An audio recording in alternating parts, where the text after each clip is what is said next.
During my first few months in New Zealand, I got bored and sad. I asked my mom, I said, "Mom, can I go back to Philippines?" I have been by myself for a while. I didn't come here to meet someone. I met him through friends. She was really good. It's probably me a little bit. I was a bit awkward for me. She seemed to be sincere and she never lied to me about anything. Can't stay here alone anymore. He asked if we could stay together. I'll be there for you.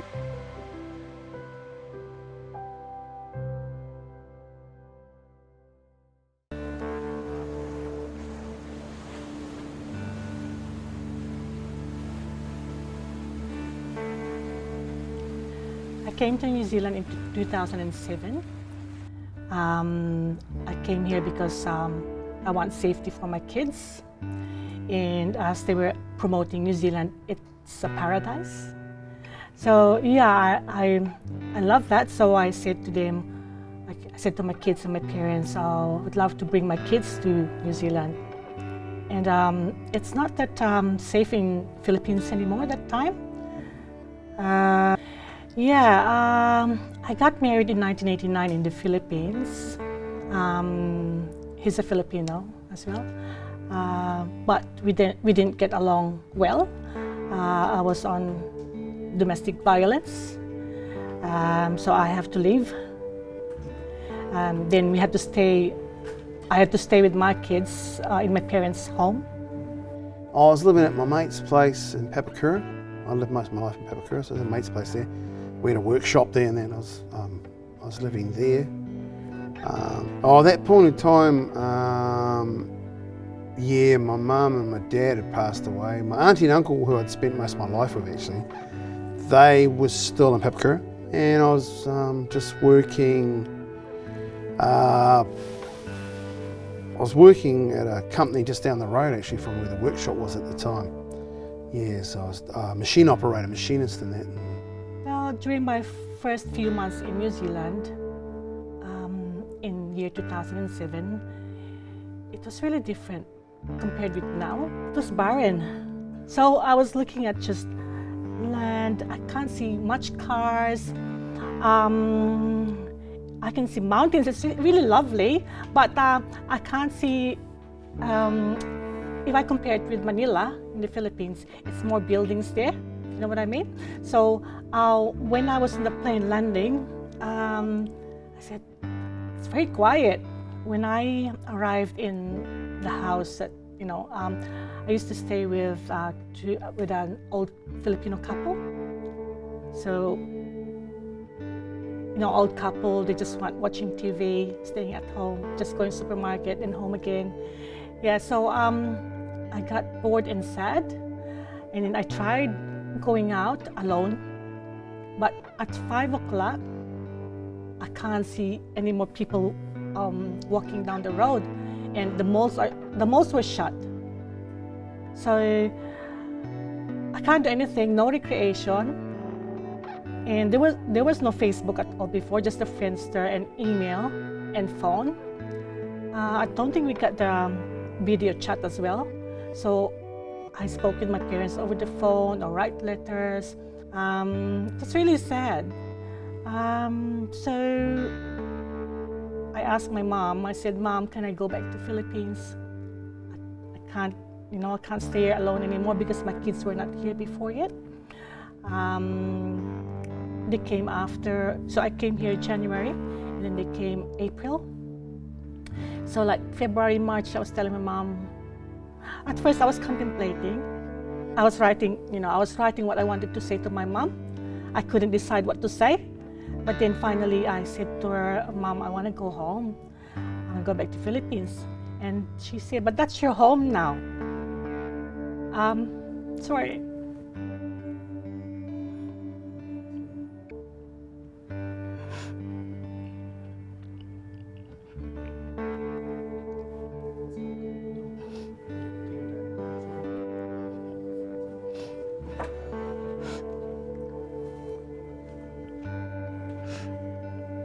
I was okay where I was going. Yeah, I was okay. You feel a little lonely, of course. You got no one to spend any time with in a romantic or sort of someone special to hang out with. That part. But yeah, I was all right, if you know what I mean. But my life had usually had someone in it, in that area. But 5 years, you know, you get used to it. I came here with my kids. I didn't come here to meet someone, you know. I came here just to have new life. We were already permanent resident when I met him, and we were about to lodge we were waiting for our citizenship here because we had to wait 5 years of being a permanent resident before we can apply for the New Zealand citizenship. So when I met Kevin, it's not actually through something else, you know what I mean, but I met him through friends, and after 2 years, I've met him, and I found him, very supportive, and he got a sense of humor. Some friends were talking about meeting this really nice lady and she had, so friends of friends, it was like that sort of, and I thought, oh, okay. My first meeting with Anna was she was really good. It's probably me a little bit. I was a bit awkward for me because I was a bit numb to all that, you know. I found her a very nice person to talk to, really nice and attractive, and I liked her. She was very honest, you know. I liked that. So it was a good starting point, you know. So it was. It's just me. I was out of sorts, you know. From my perspective, I had been by myself for a while. I think probably about the third or fourth meeting, I sort of realised that it could be something here, you know. You know, for me, it started to. So we started to spend more of a quality time together. Would be the best way to put it. It was going very slowly, which is not bad. It was good, you know. It wasn't a fast thing, which is good. Because I had that past experience, so I've thought of knowing him more. So 1 year, he was my boyfriend, and then on the second year, he asked if we could stay together, but he said, in your culture, Filipino culture, how do you do it? Do you want to get engaged first or to stay together, living together? And I said, well, of course, engagement first. Yeah. So it was funny that time when I was in the kitchen and he said, come and go with me to the mall, to the jewelry store. Why? We're gonna buy your engagement ring. Yeah. So we both went to the mall, and so he let me pick which engagement ring he wants me to wear. But after that, we had to invite friends as well, like another day, for an engagement party where he officially put my engagement ring on the finger. We got engaged and then it built up. We sort of spent time at each other's place, which is good because I've done live-in things before. They don't work out. It can be too quick. So we were a lot slower. I thought it made sense because you go to her place, you get to see her world, her setup, what she does, how she does it. Come to my world, you get to see. So you sort of get to see each other's way of doing things a lot more than if you just suddenly get together and oops, they do that, if you know what I mean. I think it was better. My parents and children, they were supportive. My parents, because they have seen my experience with my past marriage before, they just advised me, you know, to just be very careful, know him better, which I did.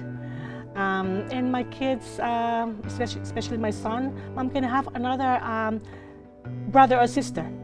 So I said, no, not anymore. We've got so many kids now. I've got 2 kids from you, and we got 3 kids, you know, from Kevin. So,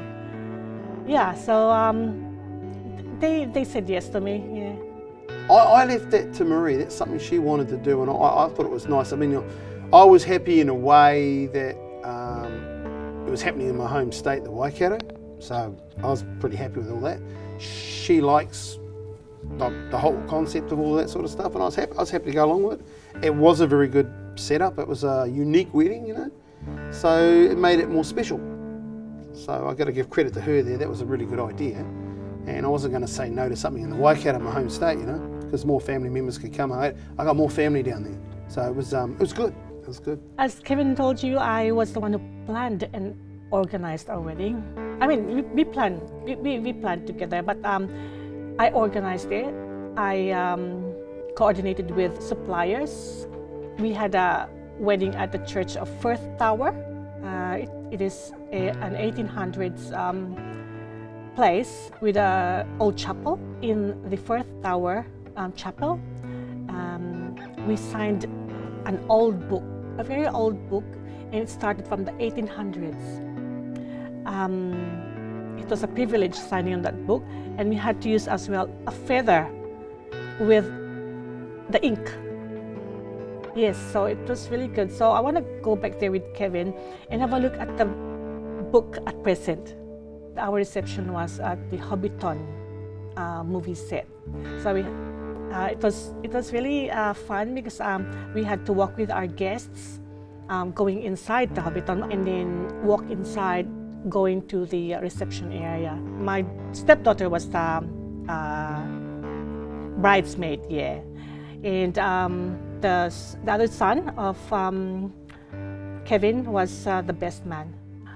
Well, because my parents are in the Philippines and they can't come, they just came, they came here before just to visit and to know Kevin as well.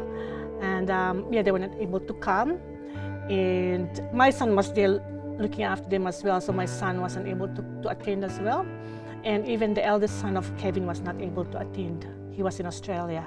They get along well with Kevin because my parents love music and Kevin loves music as well. And Kevin got a sense of humor, like my dad. Yeah. I just tried to be me and show my different sides and stuff. Her dad likes music and harmonicas and stuff like that and having a beer, and he's into Elvis and stuff like that, which my cousins are into. And so there's some common grounds and bits and pieces there, Her mother's more, well, before she had the stroke, but she's more sort of like no nonsense straight, but she's a doctor, I suppose, to be fair. Nice lady, but yeah. I know it sounds funny over time, and I know she's had a stroke, but I seem to get on even better with her now.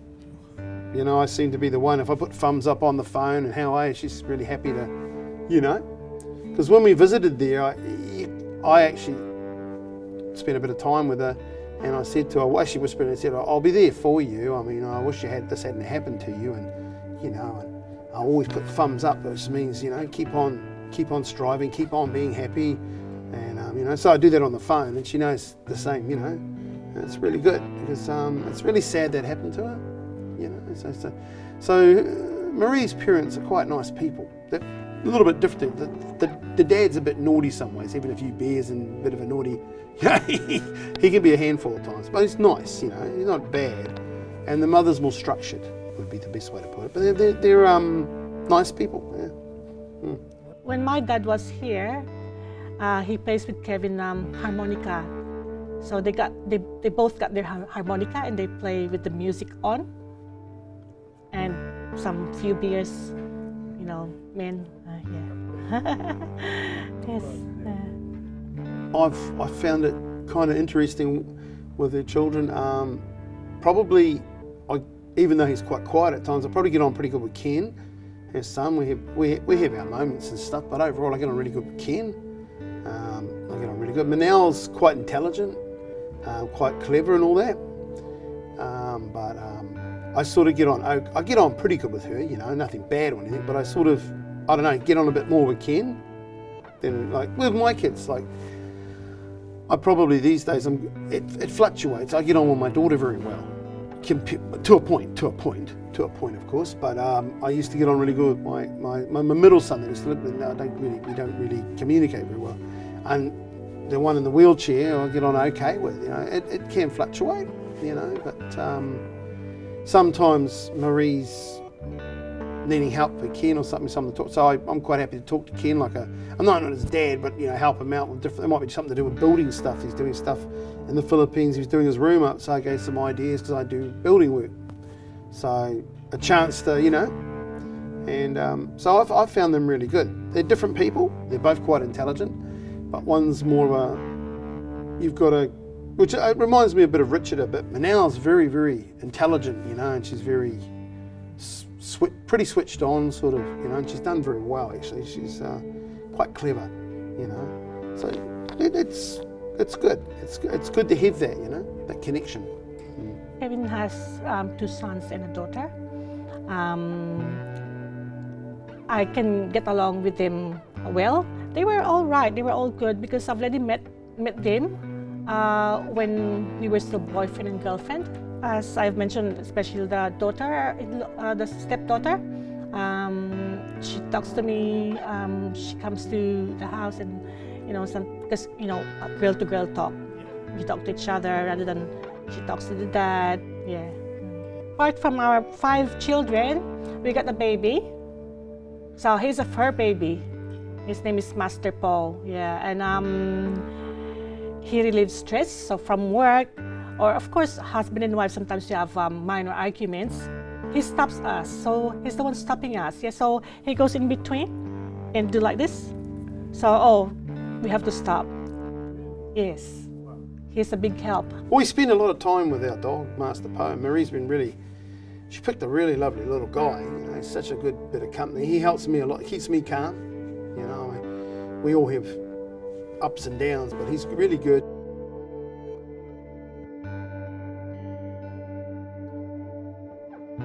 He enjoys Filipino food, any food actually.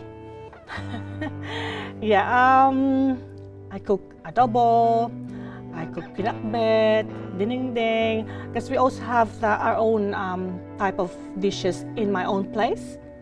So I'm from the northern part of the Philippines, and I'm an Ilocano. So we cook a different type of food or viands. He actually went with me to the Philippines before. I think it's not all about the food and the taste itself. It's who made the food, because he's thinking I'm the wife and he should appreciate what I'm doing for him. The Filipino foods and all the foods Marie cook are very nice. I quite enjoy them, you know. When Marie came along, she was really good at quite a lot of different things. Some of them I've never tried before. Some of them were similar to stuff I've tried before, but different, if you know what I mean. And it was really enjoyable, you know, to eat those different foods. I'm not quite interested in. I like different foods. You know, I've been quite big at trying Indian food. I've had Italian food. You know, I haven't really gone too hard on the French food yet, but I'll get around to it. But I really like trying different foods. You know, it's eye-opening. We do some games like the foosball.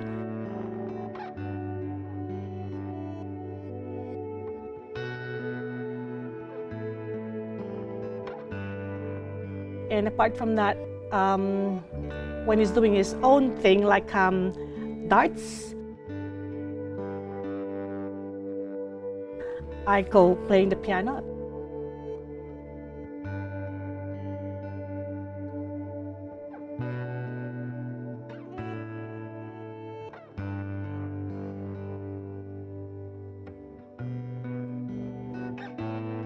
We do different things. Marie finds different things for us to do and places to go, and sometimes I have a few ideas myself, you know. So yeah, we mix it up a bit, you know. I usually like to go to Sky City sometimes and that, and she likes to go sometimes. We do that. That's just some of our time.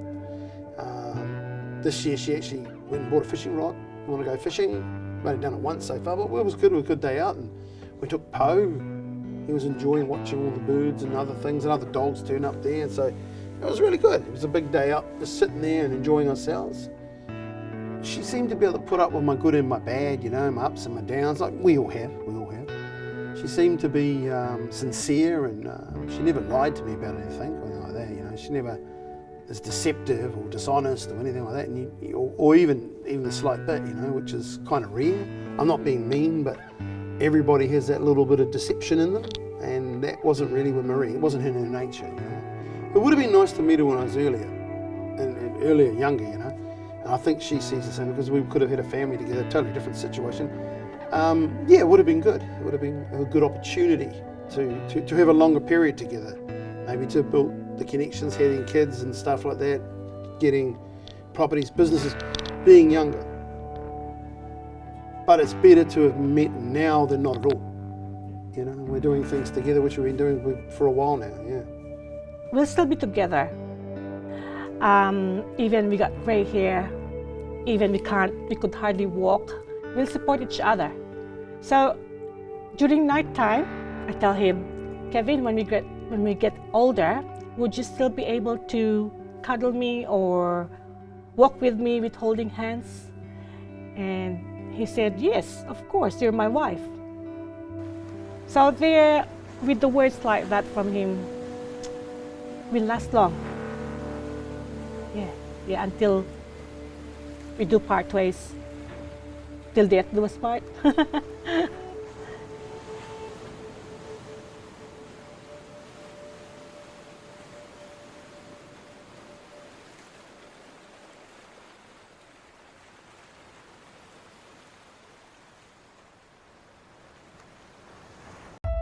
We were hit head on by a drunk driver. Got rolled round and round in the car. I got pregnant with our first child in China. We really couldn't tell how it would be like. It took me about 24 hours to get through on the phone once I'd had the baby. I did not have a clue. It was really hard. That was a very, very complex moment for me in our relationship. Koulibaly's family said no to our marriage. I was actually doing a lot of negotiation. I was very angry. There was nothing I could do